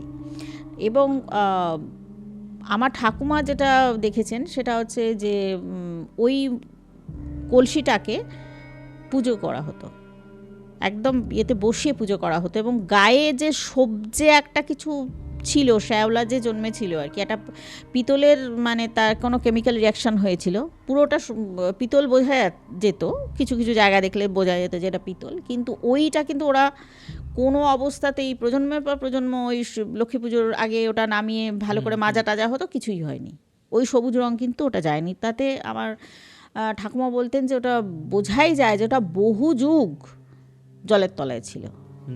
এবং তারপর থেকে সবাইকে বলা হয়েছে, মানে আমার ঠাকুমাকে তার শাশুড়িরা বুঝিয়েছেন যে ওটা কিন্তু যক্ষের ধন ছিল, ওখানে কোনো মানে ওটা মাটিতে পুঁতে দিয়ে তার এগেনস্টে কোনো এটা কি বলবো, একেবারে একটা এটা তো ঠিক ভুতুরে জিনিস নয়, এটা তো একটা অলৌকিক ব্যাপার, মানে এটা কি করে হলো।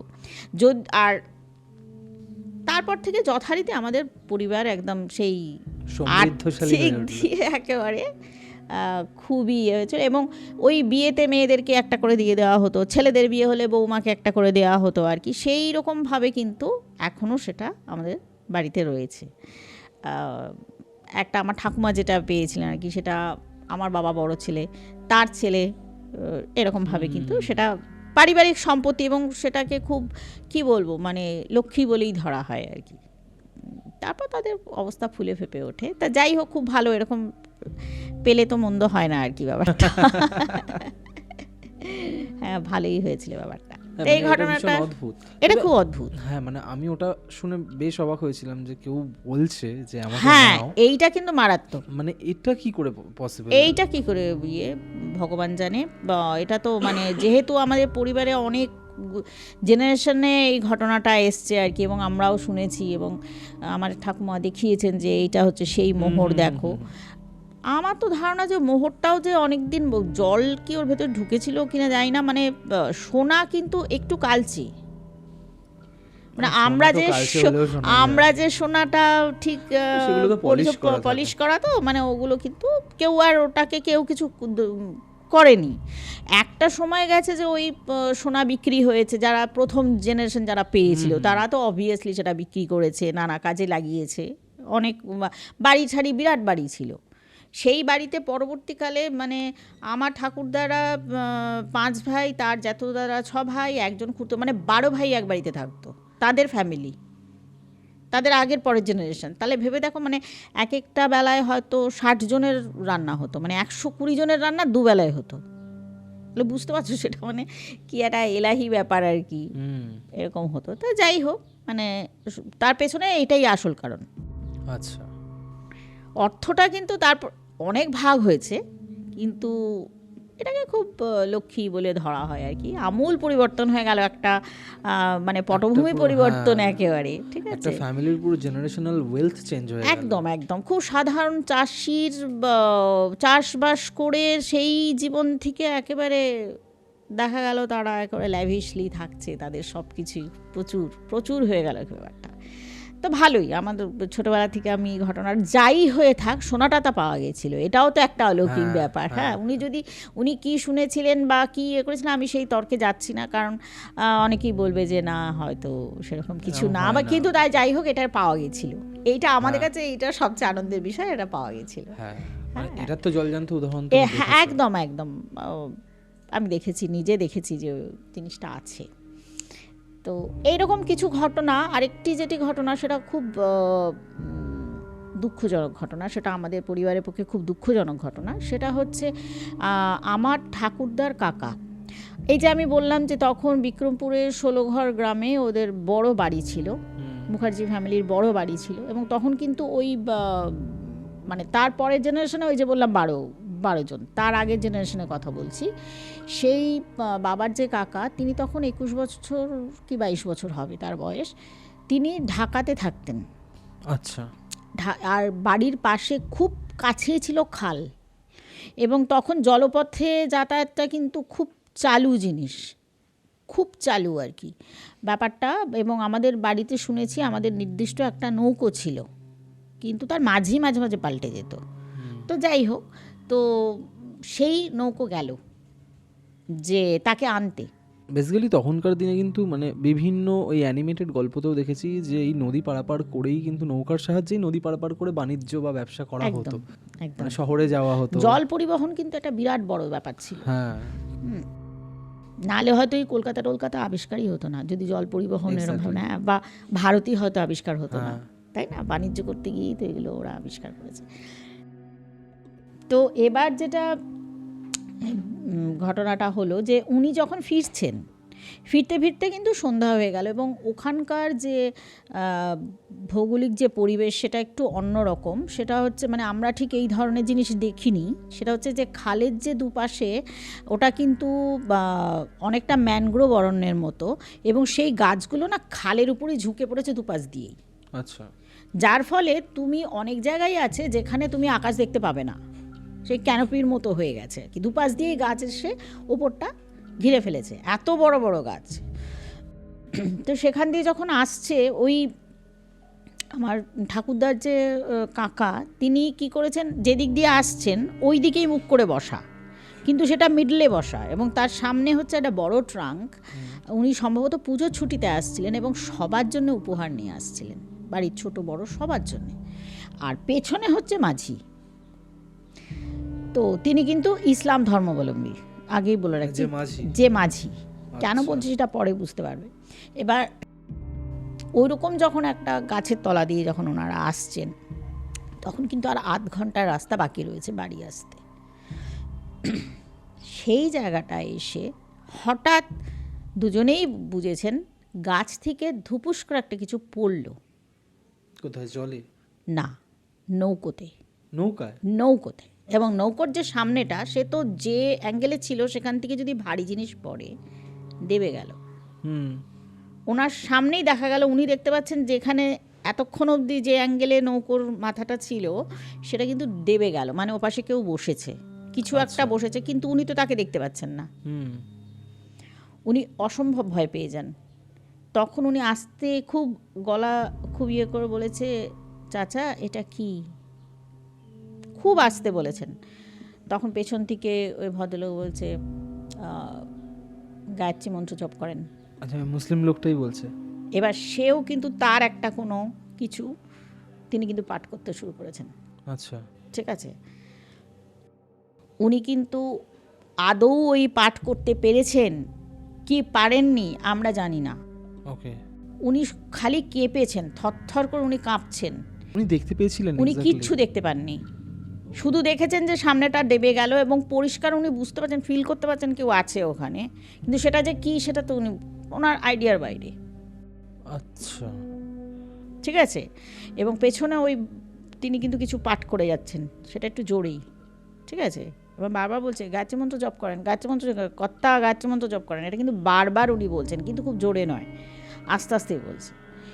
তারপরে যখন বেশ কিছুটা রাস্তা ওইভাবেই এসছে, আবার দেখা গেল লাফ দিয়ে যেন নৌকোর সামনেটা উঠে গেল, ওপরে গাছের পাতার মধ্যে ঝুপুস ঝুপুস করে আওয়াজ হলো। কিছু যদি একটা এখান থেকে লাফ মেরে গাছে উঠে যায়, তাহলে যে জিনিসটা হয় আর কি, গাছের মধ্যে একটা আলোড়ন হবে, গাছের পাতা নড়তে শুরু করলো দিল, আর তার শুকনো পাতা, হ্যাঁ শুকনো পাতা ঝরে পড়লো, এরকম। তখন উনি জিজ্ঞাসা করলেন যে এটা কি হলো? বলে এই রাস্তায় এরকম হয় কর্তা, ওটা নিয়ে ভয় পাবেন না, ভয় পাওয়ার কিছু নেই, ভয় পাওয়ার কিছু নেই, আপনি গায়ত্রী মন্ত্র জপ করে যান। করছিলেন তো উনি, হ্যাঁ না কোনো কথা না, উনি মানে একদম পুরো স্থির হয়ে উনি বসে থাকেন। যখন তার হয়তো 20-25 মিনিটের মধ্যেই মানে আমাদের বাড়ির ঘাট চলে আসে, সেখানে তো সবাই, ছোট ছেলে ফিরছে, সব দাদারা ঠাদারা সবাই দাঁড়িয়ে রয়েছে। মাঝি নেমে বলে ওনাকে শিগগিরই ঘরে নিয়ে যান, উনি খুব ভয় পেয়েছেন, এই হয়েছে। তখন যে তার দাদা দৌড়ে গিয়ে আয় আয় করে দৌড়ে গিয়ে তাকে যখন নিয়েছে, সে জ্বরে গা পুড়ে যাচ্ছে। এবং উনি বললেন ওটা কি ছিল, ওটা কি, ওটা কে দাদা, ওটা কে?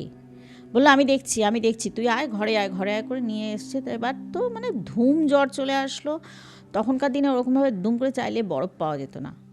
আবার নৌকো ছুটলো যে যাও গিয়ে শহর থেকে বরফ নিয়ে এসো।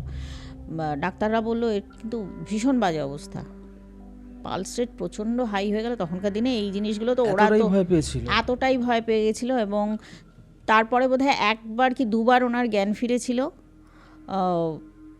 যতবারই তাকিয়েছে ওই মা এসে জিজ্ঞেস করছে বাবা কী হয়েছে, বাবা কী হয়েছে, তুমি বলো কী হয়েছে। বলছে মা ওটা কি, ওটা কে চেপেছিল মা, ওটা কে চেপেছিল? সেই রাত্রে উনি জ্বরে মারা যান, মারা গেছিলেন উনি। এরা ভয়ঙ্কর ঘটনা। বাড়ির সবচেয়ে ছোট ছেলে, 21-22 বছর বয়স, এবং তার চেয়েও যেটা মানে আজকের দিনে ভাবতে তো ভীষণই খারাপ লাগে, তখন তার একটা 1 বছরের ছেলে ছিল। আচ্ছা, সে তো বিবাহিত। আচ্ছা, তখনকার দিনে তো মানে চাকরি পেতে হবে, তবে বিয়ে করতে হবে, এরকম তো কিছু ব্যাপার নেই, সবাই তো পরিবার দেখে বিয়ে হতো। ঠিক আছে। তো সেই ছেলেকে পরে আর কি সবাই মানুষ টানুষ করে, যাই হোক। তো তার কিন্তু এটা কিন্তু একটা খুব প্যাথেটিক ঘটনা, কিন্তু উনি যে কি দেখেছিলেন ওটা, মানে বা কি ফিল করেছিলেন, এবং সেটা নিয়ে বাড়িতে কিন্তু পূর্ণ বাক্যে উনি কিছু বলতে পারেননি। ওনার ভেতরে এতটাই মানে কি বলবো, ভয়টা এতটাই ডিপ রুটেড হয় যে ওনার প্রাণটাই চলে যায় কয়েক ঘন্টার মধ্যে, কিচ্ছু করা যায়নি। মাঝি কিছু বলেছিল? মাঝি বলেছিল এরকম তো আমাদের সাথে হয়, উনি যে এতটা ইয়ে হবে এটা তো আমরা অনেকবার মানে অভিজ্ঞতা হয়েছে আমাদের। আমার মনে হয় মাঝি হয়তো যেটা বলেছে তোমরা হয়তো সেটাই জানো, উনি কি অন্য কিছু দেখেছিলেন? সেটা তো আর কিছু জানি না, ওটাই হচ্ছে কথা। কারণ নাহলে কারণ উনি তো কিছু বলতে পারেননি। উনি কিছু বলতেও পারেননি। ইনফ্যাক্ট উনি, একটা মানুষ কোনো কিছু না দেখলে তো এতটা ভয় হতেই পেতে পারে না। যে উনি কিছু ভয়ঙ্কর কিছু দেখেছিলেন। বাবা তুমি বলছো আমার এখন কেমন লাগছে, উফ, হতেই পারে। হ্যাঁ, এটা একটা পয়েন্ট। হ্যাঁ মানে হ্যাঁ, যে একটা উনি- মানুষ, সে তার এমন জ্বর এলো, সে এতটাই ভয় পেলো, সে জ্বর আসার পর মারা গেল, আউট অফ নোওয়্যার তো এটা হতে পারে না। একটা 21-22 বছরের ছেলের পালস রেটও এতটা কম থাকবে না যে হঠাৎ করে শুধু নৌকা ডেবে যাওয়াতে সে এতটা ভয় পাবে, সে যতই ভীতু হোক না কেন। হ্যাঁ। একটা সময় আমিও প্রচন্ড ভীতু ছিলাম।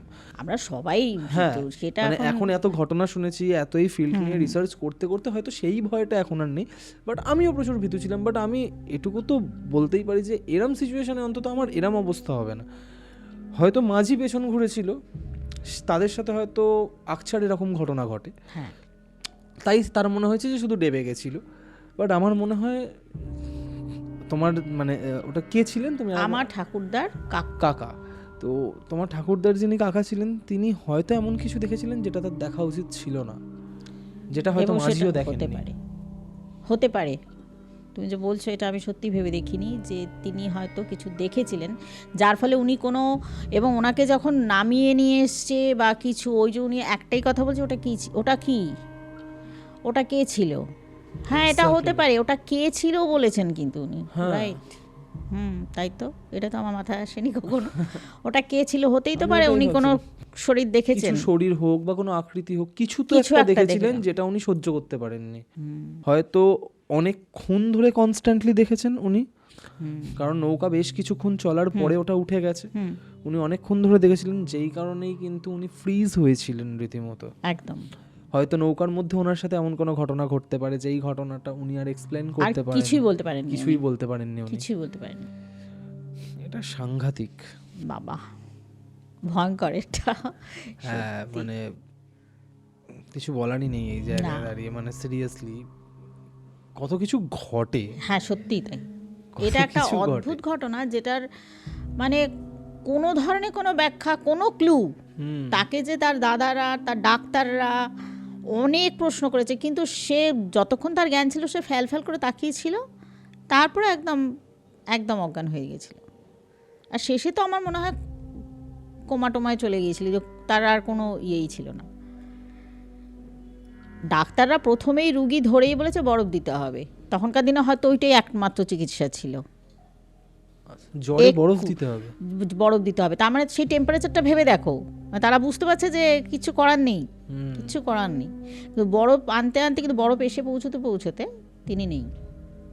5-6 ঘন্টা তিনি সার্ভাইভ করেছিলেন।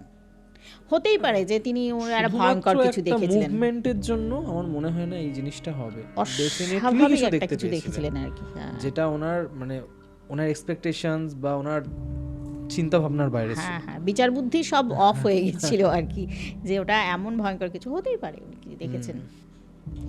তো এটাও আমাদের পরিবারের খুব একটা অতি দুঃখজনক ঘটনা আর কি। এটা মানে আমার ঠাকুমা তার মায়ের কাছে শুনেছেন, বুঝতেই পারছো, মানে সেটা খুব তার হৃদয় বিদারক একটা ঘটনা আর কি। সবচেয়ে ছোট ছেলে, মানে সবচেয়ে ছোট ছেলে হারানোর দুঃখটা তো কোনোদিন কারো যায় না আর কি, সবার কাছে ওনারা শুনতেন যে এটা হাই হাই করতো তারা। আচ্ছা, তুমি আগের যে ঘটনাটা বললে, মোহর পাওয়ার যে ঘটনাটা, ওটার পরে কি এই ঘটনাটা? হ্যাঁ, অনেক পরে। আচ্ছা, অনেক পরে। ওটা তো এরা তো ধরো আমার চতুর্থ পুরুষ, মানে যার কথা বলছি আর কি। আমার আগের পূর্বতন হচ্ছে তিনি চতুর্থ পুরুষ, আমার ঠাকুরদার 3 নম্বর, ঠিক আছে।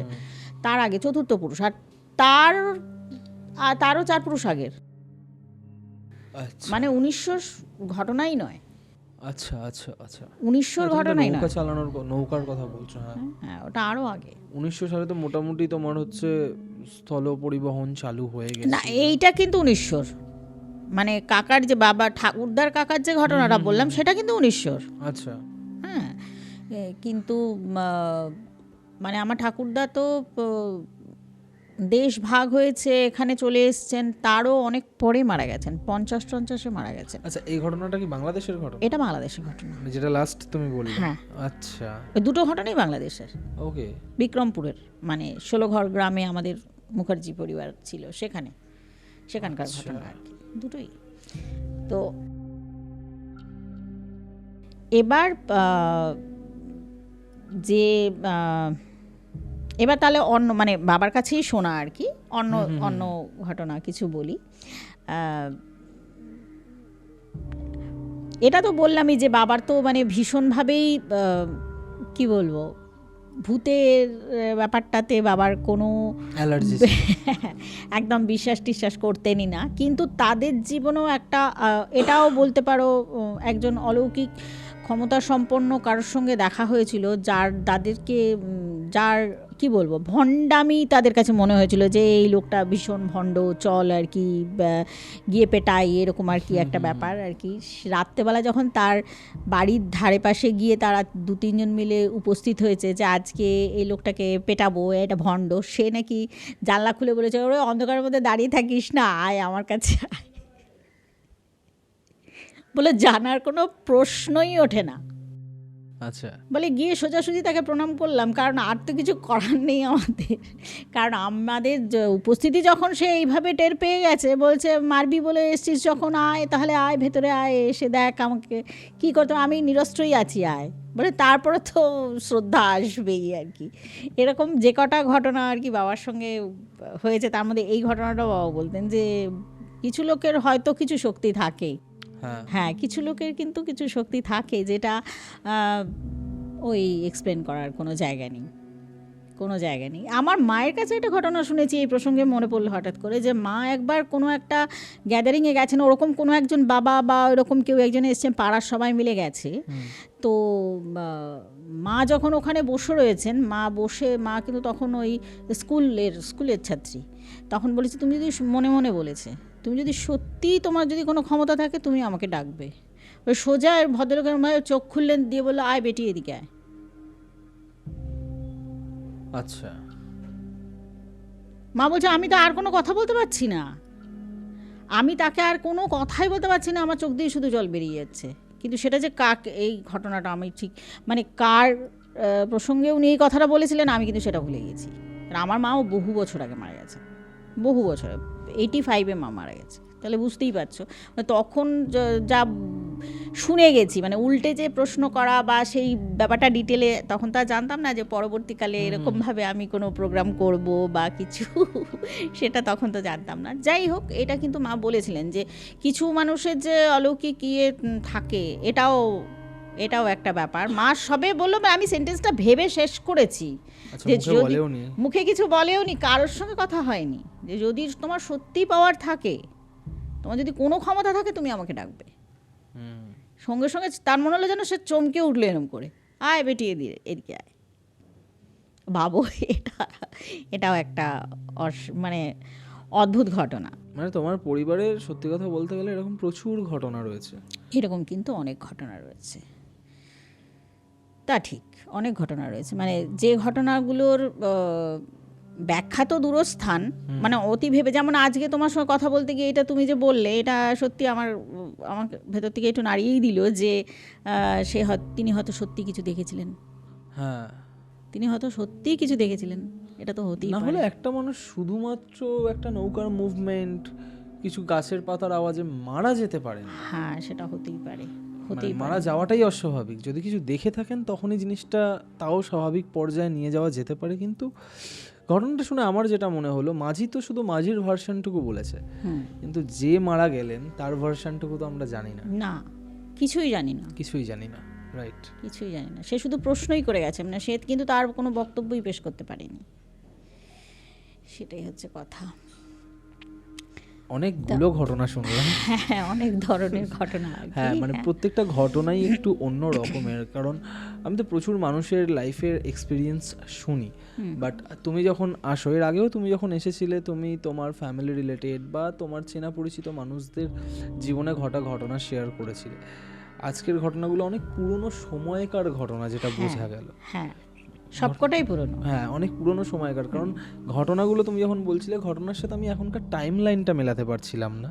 ঠিক আছে, বোঝাই যাচ্ছে মানে অনেকটা পেছনে, মানে আমি যদি চোখ বন্ধ করে ঘটনাগুলো ভিজুয়ালাইজও করি, সেক্ষেত্রেও সেই পুরনো কলকাতা। হ্যাঁ, প্রথম যে ঘটনাটা তুমি বললে, মানে ওই সময়ের কলকাতার দৃশ্যটা আমার মাথায় ভেসে উঠলো, কারণ দেখো হাতিবাগান আমার বাড়ি থেকে 1-2 মিনিটের ডিস্টেন্স। ঠিক আছে, তো সেই অর্থে মানে নিজেরই এরিয়া বলতে পারো, নিজের এরিয়াতেই এরকম ঘটনা শুনে আমি বেশ একটু অবাক হয়েছি। আর সব থেকে বড় কথা হচ্ছে যে এই ঘটনাটা, মোহরের যে ঘটনাটা তুমি বললে, মানে যে এই ঘটনাটা এরকম কেউ বলেছে, মানে সে নিজে এসেছে, তো সেটা আমি ভৌতিক তো বলবো না, দৈবিকও বলবো না, এটা একটা অলৌকিক ঘটনা। কে ছিল, কি ছিল, সেটা যারা ছিল ওখানে তারাও হয়তো জানে না, বাট এই ঘটনাটা সত্যি খুবই দুঃখজনক, যেটা লাস্টে শুনলাম। হ্যাঁ, আমি কি আমার ঠাকুমার কাছে শোনা একটা ঘটনা বা দুটো ঘটনা বলতে পারি? হ্যাঁ, তুমি বলতেই পারো। সেটা হচ্ছে, আমার ঠাকুমা একবার কোনো একটা গ্রামের কারোর সাধ ছিল। আচ্ছা, ঠিক আছে, সেখানে পাড়ার ওই 5-6 জন মহিলা এবং তাদের বাচ্চা বাচ্চা নিয়ে আর কি একটা গরুর গাড়িতে করে তারা যাচ্ছিলেন। আচ্ছা, এবার গরুর গাড়িতে করে যখন ফিরছেন ওনারা, তখন কিন্তু সন্ধে হয়ে আসছে। একজন ভদ্রমহিলা, সে বলছে আমাকে একটু গাড়ি একটু থামাও, আমাকে একটু নামতেই হবে। তো সেখানে না অনেক ছোট ছোট ঢিবি আছে, আর ওই ফণি মনসা গাছ টাছ ওরকম কিছু জায়গা রয়েছে। তা তখন বলছে, এখন যে গাড়োয়ান সে বারবারই বলছে এখানে নামবেন কেন, এখানে নামবেন কেন, আরেকটু গেলেই তো গ্রাম চলে আসছে। বলছে না না, তুমি থামো না, তুমি থামাও, তুমি তাড়াতাড়ি থামাও বলে উনি গেছেন। ঠিক আছে, ওরকম কোনো একটা ঢিবির আড়ালে গেছেন, গিয়ে সেখান থেকে যখন উনি ফিরে এসছেন, খুব মনে হলো যেন একটু দৌড়েই আসলেন, এসে বলেছে একটু কীর্তন করেন তো দিদি, একটু কীর্তন করেন, একটু কীর্তন করেন। তা আমার ঠাকুমা খুব ভালো গাইতে পারতেন। ঠাকুমা ওই ঠাকুরের গান গাইতে গাইতে, বাকি গান গাইতে গাইতে উনি কিন্তু একদম গুম হয়ে গেছেন। ঠিক আছে, তারপরে যখন ওনার বাড়ি বোধহয় শেষ, তখন বলেছে কি, আমাকে একটু বাড়িতে নামিয়ে দিয়ে যাবে, তুমি লাস্টে নেমো, কারণ গাড়িটা বোধহয় ঠিক হয়েছিল আমাদের বাড়ি থেকে, মানে আমার ঠাকুরদা হয়তো ঠিক করেছিলেন। তো আমার বলছে ঠিক আছে। এবার ওনাকে যখন নামাচ্ছে, দেখছে ওনার গায়ে জ্বর। আচ্ছা, ভদ্রমহিলা গায়ে ধুম জ্বর। এটা ওই ভয় পাওয়ার ঘটনার থেকেই আবার এইটা মাথায় আসলো আর কি। আচ্ছা, উনি বলেছেন যে আমি যখন ওই ঢিবির মধ্যে গিয়ে উনি প্রাকৃতিক কাজকর্ম করে যখন আসছেন, তখন দেখছেন একটা সবচেয়ে পেছনের যে ঢিবিটা, তার উপরে কালো আলখাল্লা পরা, কিন্তু মুখটা পুরো সাদা। আচ্ছা, মুখটা পুরো সাদা, কিছু মুখ দেখলে বোঝা যায় না যে এ জীবিত নয়, ফ্যাকাশে হয়েছে, একেবারে ফ্যাকাশে, মানে অনেক দিন আগে মারা গেছে, মানে সদ্য মৃতও নয়, অনেক দিন আগে মারা গেছে এরকম।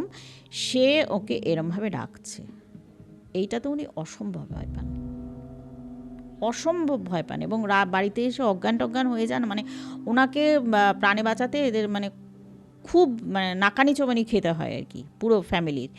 এবং তারা এসে জিজ্ঞাসা করে, তার স্বামী টামি এসে জিজ্ঞাসা করে কী হয়েছিল, কী করে, তখন উনি আর কোনো কথাই বলতে পারছেন না, ওনারও কথা আটকে গেছে। তখন আমার ঠাকুমা যেহেতু শুনেছিলেন, উনি বলেছিলেন উনি কিন্তু এরকম একটা কিছু দেখেছেন। এটাও কিন্তু মানে কোনো রকমে উনি প্রাণে বাঁচেন। অর্থাৎ অতিরিক্ত ভয় পাওয়াটাও কিন্তু মানে স্বাস্থ্যের পক্ষে একেবারেই ঠিক নয় আর কি। আমরা ভয় পেতে ভালোবাসি, হ্যাঁ, সেটা যদি অতিরিক্ত হয়ে সার্টেন যায়, লিমিট পর্যন্ত, অতিরিক্ত হয়ে গেলে কিন্তু মারাত্মক হয়ে যাবে ব্যাপারটা। এরকম অনেক ঘটনাই আছে আর কি, যে আজকে প্রায় অনেকগুলোই ঘটনা শুনলাম, তার খুব ভালো লাগলো। Thank you. হ্যাঁ, মানে তোমার ঘটনাগুলো সত্যি কথা বলতে গেলে আমাকে পার্সোনালি একটা নস্টালজিক ফিলিং দেয়। ঠিক আছে, দেখো প্রত্যেকটা মানুষেরই এক্সপিরিয়েন্স তো আমরা শুনি, সেক্ষেত্রে অনেক ব্রুটাল ঘটনা আমরা শুনে থাকি। ঠিক আছে, মানে যেই ঘটনাগুলো একটা মানুষের লাইফ, একটা মানুষের পুরো পারিবারিক জীবন শেষ করে দেয়। ঠিক আছে, বাট তুমি যখন ঘটনাগুলো শেয়ার করো, যেমন ইতালি আন্টিও এসেছিলো, ঠিক আছে, তো সেও যখন ঘটনা শেয়ার করে গেছিলো, তোমাদের ঘটনার মাধ্যমে একটা জিনিস আমি খুব ফিল করতে পারি, সেই মানে আমি আমার চাইল্ডহুডে ফিরে যাই, ঠিক আছে। আমার একটা ছোটোবেলা থেকে ব্যাড হ্যাবিট ছিল, আমি প্রত্যেক রাতে মাকে বলতাম যে মা আমাকে একটা গল্প বলো, আমাকে একটা গল্প বলো, ঠিক আছে, মানে না হলে আমার ঘুম আসতো না, আর ওই গল্পের নেশা আমার তখন থেকেই, ঠিক আছে। তো সেই জায়গা থেকে মানে তোমাদের কাছ থেকে যে ঘটনাগুলো শুনে, এই ছোটো ছোটো ছোটো ছোটো অনেক রকমের যে গল্পগুলো আছে বা অনেক ঘটনাগুলো রয়েছে, এইগুলো আমাকে সেই ছোটোবেলায় ফিরিয়ে নিয়ে চলে যায়। তো আমি যখনই এই ঘটনার মাধ্যমে নস্টালজিয়াকে ফিল করতে চাই, আমি তখন তোমাদেরকে ডাকি, ঠিক আছে। আমার ভীষণ ভালো লাগে তোমাদের ঘটনা শুনতে। তো তুমি বলো, গল্প বলাতে সেকেন্ড টাইম এসে তোমার কেমন লাগলো? খুব ভাল লাগছে। প্রথম দিন তো তোমার মনেই আছে নিশ্চয়ই, আমার তো ভয় ছোটো গলা দিয়ে আওয়াজই বেরোচ্ছিল না। তা আজকে নতুন সেট আপে বসে প্রথমে তো ঠিকই ছিলাম, কিন্তু এই মাইকটা যেই আমার সামনে দেওয়া হলো, একটুখানি তো আজকেও একটু দেখলাম যে না ঠিক আছে, চলো এটা ভুলে যাও যে আমার সামনে মাইক আছে বা কোনো কিছু রেকর্ডিং হচ্ছে বা কিছু, এটা ভুলে গিয়ে তারপর ওই কথাটা শুরু হয়ে গেলে কিন্তু আমার আর একদম, হ্যাঁ, আমি কথা বলতে এতই ভালোবাসি যে তারপর আর কিছু ভয়টায় থাকে আজকে না। মোট কথা আমরা কিন্তু একটা মানে সত্যি ঘটনার সংকলন অডিও ভিজুয়ালাইজ এপিসোড করলাম, হ্যাঁ তা বলতে পারি। ঠিক আছে। কারণ যখন আমরা গল্পের সংকলন পড়ি, ঠিক আছে, সেখানে একটা বইয়ের ভেতর অনেক ধরনের গল্প থাকে, ছোট বড় উপন্যাস সব কিছু মিলিয়ে থাকে। তো আজকের এপিসোডটা ঠিক অনেকটা ওরকম, কারণ আমি সচরাচর এরকম এপিসোড করি না যে একটা এপিসোডের মধ্যেই 4-5টা ঘটনা থাকবে বা 4-5টা গল্প থাকবে। আমি কখনো এরকম এপিসোড করিনি। হয়তো এর আগে কখনো কোনো গেস্ট এসে তার লাইফে 2টো ঘটনা শেয়ার করে গেছে, ব্যাস ওইটুকুই, বাট তার বেশি আমি কখনো করি না। কারণ হ্যাঁ ঠিক আছে, বাট তোমরা যখন গল্পগুলো বলো বা মানে এই এক্সপিরিয়েন্সগুলো শেয়ার করো, আমি গল্পই বলবো, কারণ এগুলো তো তোমাদের সাথে ঘটেনি, ঠিক আছে। মানে তোমরাও কারোর না কারোর কাছ থেকে শুনেছো, তোমার বাবার কাছ থেকে শুনেছো, ঠাকুমার কাছ থেকে শুনেছো। ছোটোবেলায় যখন মাকে বলতাম যে মা একটু গল্প শোনাবে, তখন মা হয়তো ঘটনাই বলতো, বাট সে কারোর মুখ থেকে শুনেছে, তো সেটাকে তখন আমরা গল্পই বলতাম। যাই হোক, ভীষণ ভালো লাগলো। আমি চাইবো তুমি আবার আসো, আরও ঘটনা কালেক্ট করো, আরও ঘটনা নিয়ে আসো, আমাকে শোনাও, আমাদের গল্পওয়ালা পরিবারকে শোনাও।